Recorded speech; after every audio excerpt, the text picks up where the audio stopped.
Bienvenue à tous dans ce JDN de ce samedi 18 août 2018. Tout de suite les titres.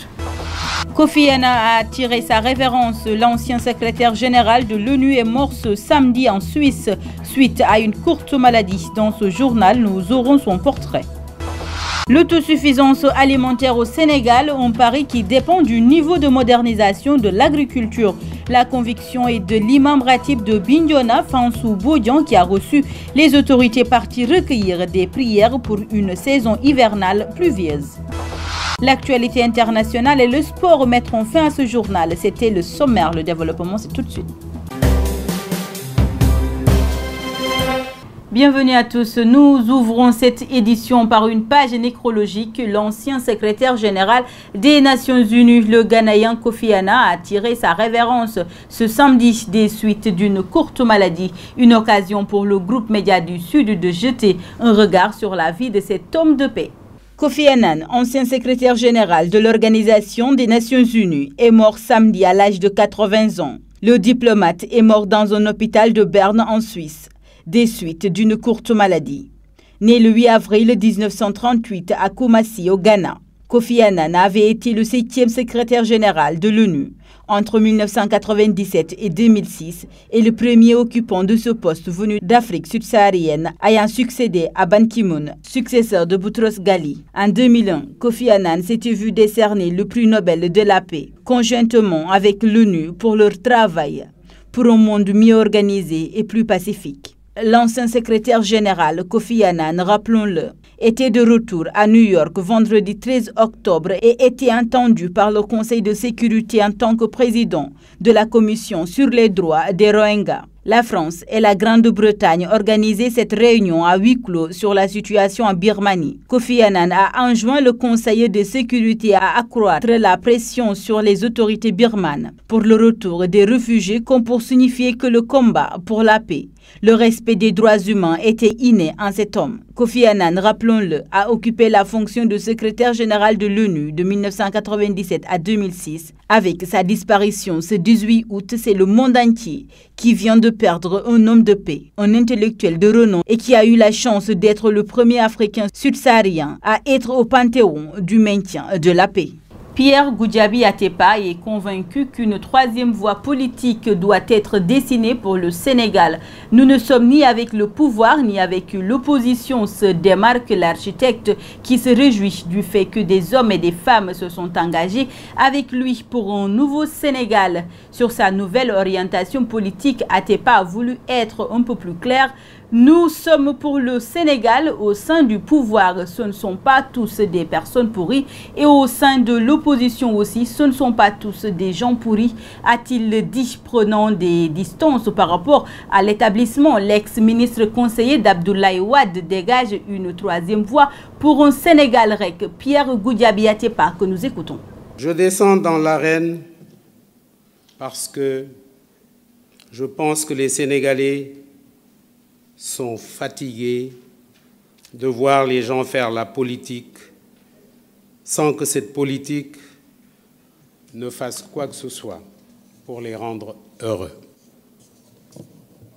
La démocratisation de l'école sera également un des premiers devoirs de la République.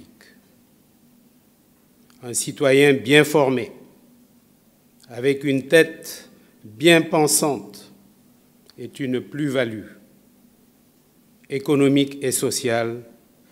Personne ne doit être exclu des bancs de l'école parce qu'il n'a pas de moyens. Je ne peux non plus pas, et on vous l'a dit dans le livre, admettre que chaque jour, 5 femmes meurent dans ce pays-là pour donner la vie et que 1000 enfants qui naissent, sur 1000 qui naissent, plus de 50 ne puissent fêter leur premier anniversaire de naissance. Le Sénégal doit disposer, mais on verra ça dans les propositions, de plateaux techniques d'excellence. Et là aussi, c'est là où nous voulons revisiter les priorités. Parce qu'il faut qu'on travaille tous ensemble. Le Sénégal regorge de compétences partout où vous allez, dans le monde entier. Souvent, quand il y a, j'allais dire, un noir à une station extraordinaire, il est sénégalais.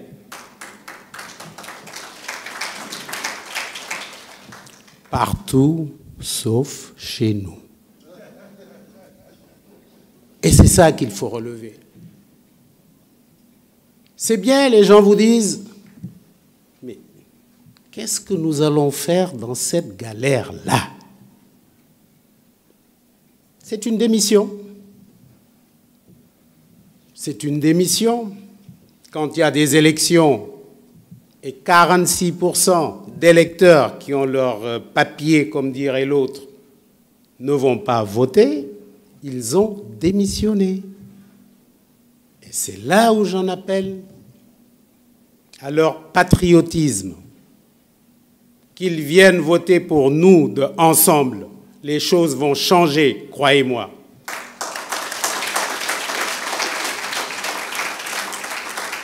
Nous ne pouvons pas comprendre que nous n'ayons pas assez d'eau. Ce n'est pas une critique, je veux simplement que les gens peut-être révisent les priorités et qu'on décide de construire encore d'autres stades. C'est bien, mais c'est des loisirs. Réglons d'abord les vrais problèmes.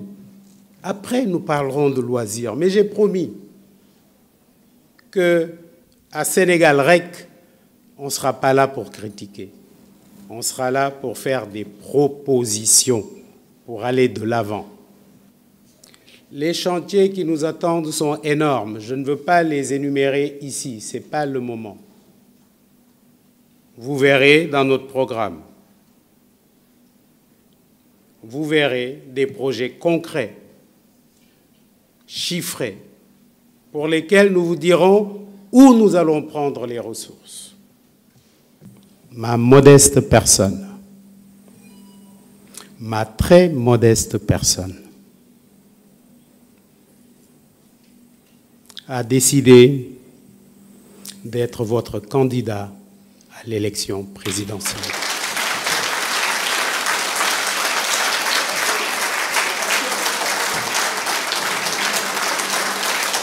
Et nous souhaitons être... Merci beaucoup. Nous souhaitons être cette troisième voie. Nous sommes ni le pouvoir, ni l'opposition. Sénégal Rec. Le ministre de l'Agriculture, Dr Papa Abdoulaye Seck, était l'hôte du guide religieux Fonsou Bodian. Les deux personnalités ont échangé sur les conditions d'arriver à l'autosuffisance alimentaire au Sénégal.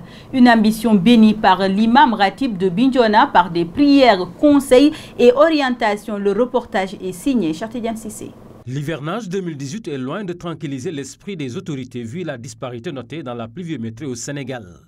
Une situation qui oblige le ministre en charge de l'agriculture à entamer une tournée pour non seulement constater l'évolution des cultures, mais aussi recueillir des prières auprès des guides religieux pour une bonne saison hivernale. À Bignona, c'est l'imam Ratib Fonsou Bodian qui a été le premier à recevoir la délégation.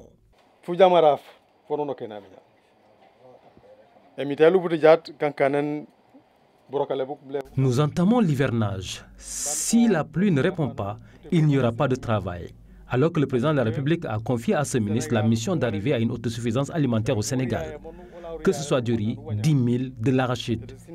Chers marabouts, nous comptons sur vos prières.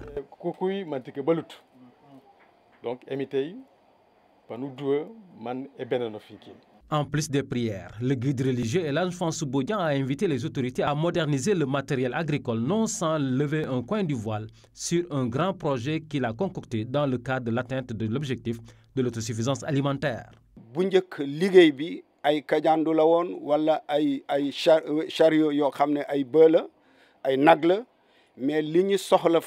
Avant, les moyens utilisés dans l'agriculture étaient rudimentaires. Kadiandou, chariot à traction bovine, Mais ce dont nous avons besoin aujourd'hui, c'est maintenant des moyens modernes pour augmenter notre production dans le département de Bignona. Je vous signale que le marabout a un important projet dans ce sens et que nous allons vous soumettre par l'intermédiaire du ministre Moustapha Lo Diatta.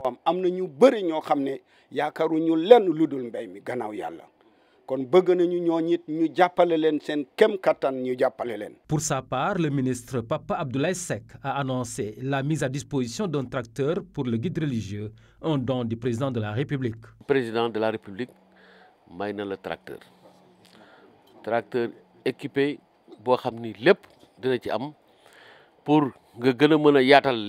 Le président de la République me charge de vous remettre un tracteur équipé et très sophistiqué pour vous permettre de mieux augmenter vos rendements agricoles et d'assister les disciples.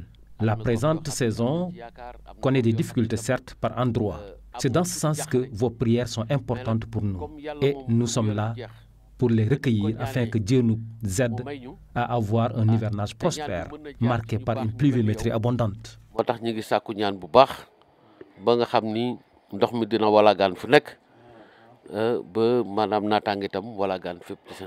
Ce n'est qu'après cette audience de recueil de bénédiction pour un bon hivernage au Sénégal que la délégation a pris la route de Lampan pour une visite de champs et rizières en ce début d'hivernage. Tabaski 2018, à 3 jours de la fête, ce n'est pas le grand rush au forêt de Ziguinchor. Des moutons qui attendent des acquéreurs face à des acquéreurs qui attendent des moutons abordables. Voilà une situation qui risque de décourager les vendeurs obligés de repartir avec leurs bêtes, ce qui risque de provoquer à nouveau la diminution du nombre de moutons, source d'inquiétude chez l'inspecteur régional de l'élevage Évariste Bassène que nous écoutons. Actuellement, nous n'avons pas encore atteint le quorum qui avait été souhaité, les 23 000 têtes de moutons. Et en Gambie, ils sont dans une situation où il y a une forte demande. Donc, ce qui fait qu'actuellement, il y a des promoteurs qui sont en train de se diriger vers la Gambie. Et si on ne fait pas attention d'ici 2 jours, on risque de nous trouver devant une situation inverse, où il y aura une pénurie. C'est pourquoi nous sollicitons à ce que les populations puissent se déplacer très vite au niveau du forêt des Ziguinchor de Bignona pour faire l'achat. Parce qu'ils n'achètent pas le sujet dès maintenant, on risque de se retrouver dans une situation catastrophique d'ici 2 jours. Donc c'est la raison pour laquelle nous communiquons très vite pour que quand même les populations à qui sont destinés ces sujets, parce que nous avons beaucoup de travail pour avoir ce sujet-là au niveau de la région, puissent bénéficier rapidement de ces animaux-là. Il y a 40 camions qui vont arriver dans les 2 jours d'ici demain, mais ces 40 camions en cours de route même peuvent être détournés vers la Gambie ou autre chose. Donc tant qu'on ne les a pas encore reçus, ça sera juste vraiment un souhait de les avoir. Donc c'est pourquoi nous pensons qu'il faudrait qu'on communique et qu'on dise à la population vraiment réellement ce qui se passe. Ce qui se passe, c'est que nous avons aujourd'hui 15 000 sujets pour un besoin estimé à 23 000 sujets. Donc si toutefois une partie de ces animaux sont redéployés vers la Gambie, puisque vous savez à Kaolack, on a la même situation que Kaolack. Kaolack ne peut pas approvisionner correctement la Gambie. Donc ce qui fait qu'actuellement Ziguinchor étant plus proche, on risque d'avoir une situation compliquée. Donc, il y a des camions qui arrivent, c'est vrai, sur Ziguinchor, mais tant que ces camions ne sont pas arrivés, on ne peut pas les prendre en compte. Tabaski, nous y sommes, nous y restons. Les tailleurs mettent les bouchées doubles pour respecter le rendez-vous avec leurs clients. Le groupe Média du Sud a fait un tour au niveau de certains ateliers de la place. Reportage. À 3 jours de la fête de la Tabaski, tous les musulmans se concentrent sur les préparatifs et les tailleurs restent les plus courtisés. Ici, au marché Boucotte, les tailleurs tiennent le rythme au grand bonheur de leurs clients. C'est vraiment difficile, car il y a trop de choses à faire. Les horaires ont changé. On descend vers 3 h du matin pour revenir vers 9 h. La tendance ici, c'est les Getzner en 217.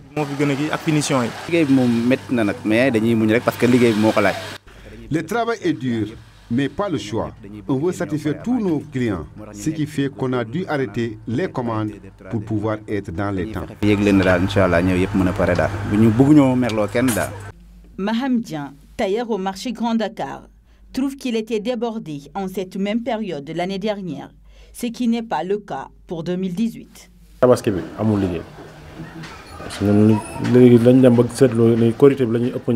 Cette tabaski de 2018 n'est pas comme l'année dernière, ni comme la qualité. D'habitude, je suis débordé, mais j'ai beaucoup de clients qui n'ont pas cousu faute d'argent. Il y a beaucoup de dépenses avec cette fête.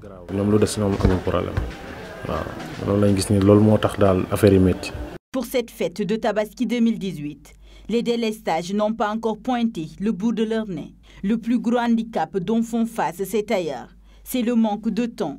Un défi qu'ils comptent relever en limitant les commandes.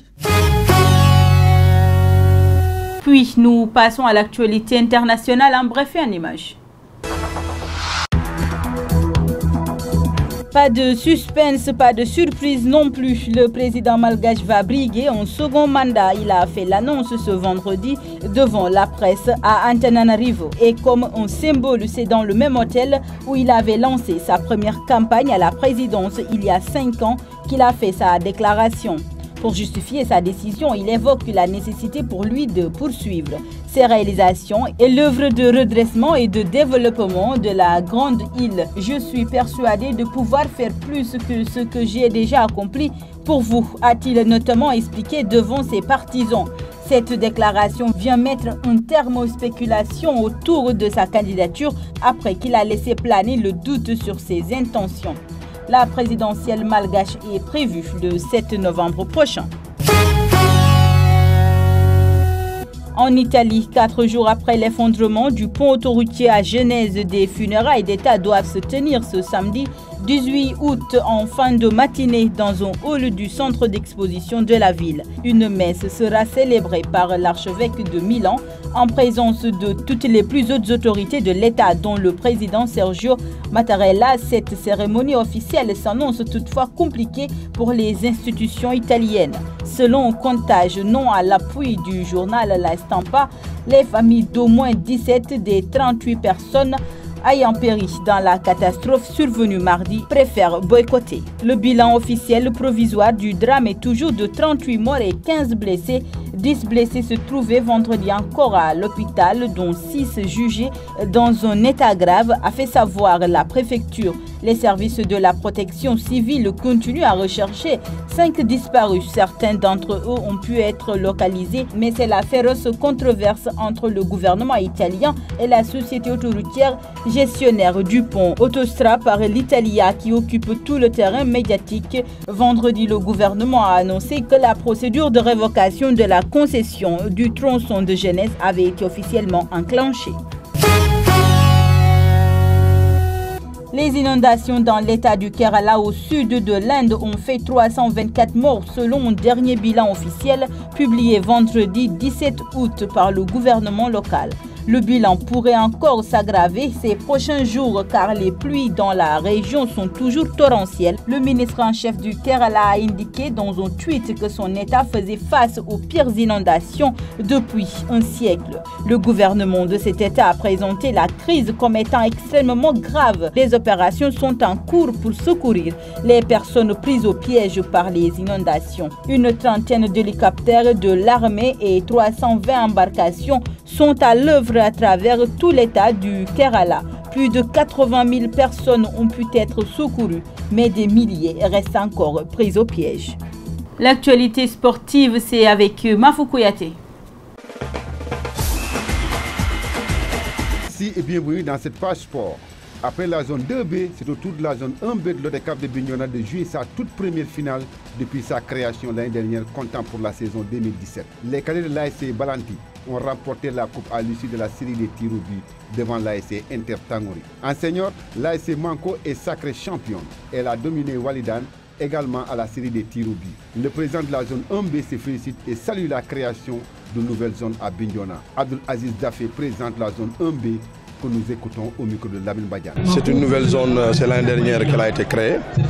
Alors, notre première saison a été très difficile, mais c'est grâce à l'engagement des uns et des autres, et surtout parfois un esprit de dépassement, que nous sommes parvenus à organiser cette finale.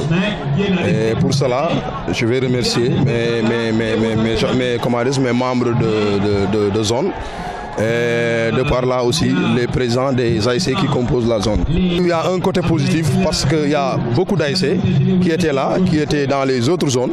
Alors les zones étaient tellement larges que c'était difficile pour ces présidents-là de pouvoir gérer, n'est-ce pas, toutes ces zones-là. Ça a amené beaucoup de lenteur et parfois même des problèmes d'autre nature. Donc là, ça nous a permis dans Bignona n'est-ce pas, d'avoir des zones restreintes, n'est-ce pas, et ça facilite aussi la communication entre les différents quartiers qui composent la zone. Il y avait des joueurs qui ne jouaient pas parce que avec la nouvelle zone, il y a eu création de nouvelles ASC également. Donc ça a permis à d'autres zones qui effectivement voulaient jouer, mais n'avaient pas la possibilité vu que le nombre d'ASC était peut-être restreint. Alors c'est l'occasion pour ces joueurs-là, n'est-ce pas, de trouver des ASC. Et c'est comme ça qu'ils peuvent satisfaire leur loisir de foot. Voilà. Le parrain de la finale de la zone 1B de l'ODCAV de Bignona invite les jeunes à l'unité et à cultiver un esprit de paix et de se battre pour le développement de leur localité. Ousmane Mané, parrain de la finale que nous écoutons. Cette jeunesse de Tangori, elle a jugé opportun, en tout cas, de me choisir comme parrain et ça me va droit au cœur. La jeunesse du Sénégal, la jeunesse de la Casamance, la jeunesse de Bignona a besoin d'être orientée sur tous les plans. Le secteur du développement, le secteur de l'éducation et même de la santé. Il y a un message essentiel qui est la paix. Je pense que les jeunes ont compris du matin jusqu'à cet après-midi. Dans le quartier de Tangori, on a senti que la paix, rien que la paix. Ça veut dire qu'ils ont compris qu'ils sont issus des mêmes familles. Ils sont du même père et de la même mère. Donc ils ont intérêt à communier leurs efforts, en tout cas pour développer leur contrée. Souvent on constate des violences dans les stades, un peu partout. Mais que la jeunesse de Bignona comprenne que les navétanes ne sont pas faites pour diviser. Les navétanes, c'est pour le loisir. Et dans le loisir, on y retrouve quand même le développement. International. Reims, promu en Ligue 1, a fait carton plein en résistant à Lyon 1-0 avec une discipline collective qui sublime sa saison passée. Le gardien du stade de Reims était enchanté après la victoire contre l'OL, la deuxième en 2 journées de Ligue 1. Après le scénario catastrophe contre Nîmes 3-4 lors de la première journée, Angers espère se rattraper à Rennes ce samedi avec Cheikh Ndoye en plus. Le gardien angevin Ludovic Bittel ne veut plus revivre ça. Le championnat italien va se lancer en beauté dès ce samedi avec le déplacement de la Juventus chez les Chievo Vérone à 18h et une opposition captivante entre la Lazio et le Napoli à 20h30. S'en suivra un Torino Roma dimanche à 18h dans la soirée. L'Inter ira à Sassuolo. A noter que Milan, Genoa et Sampdoria, Fiorentina ont été reportés en raison du drame survenu sur le pont Morandi à Genèse. Abramovich n'est plus revenu depuis mars. Le projet du nouveau stade a été suspendu. Chelsea a prêté 31 joueurs et Maurizio Sarri demande du temps. Privé en C1, les Blues auront pourtant une belle équipe ce samedi 18h30 face à Arsenal. Voilà ce qui met fin à l'actualité sportive dans ce journal. C'est la fin de cette édition. Merci de l'avoir suivi. Bon week-end à tous. Au revoir.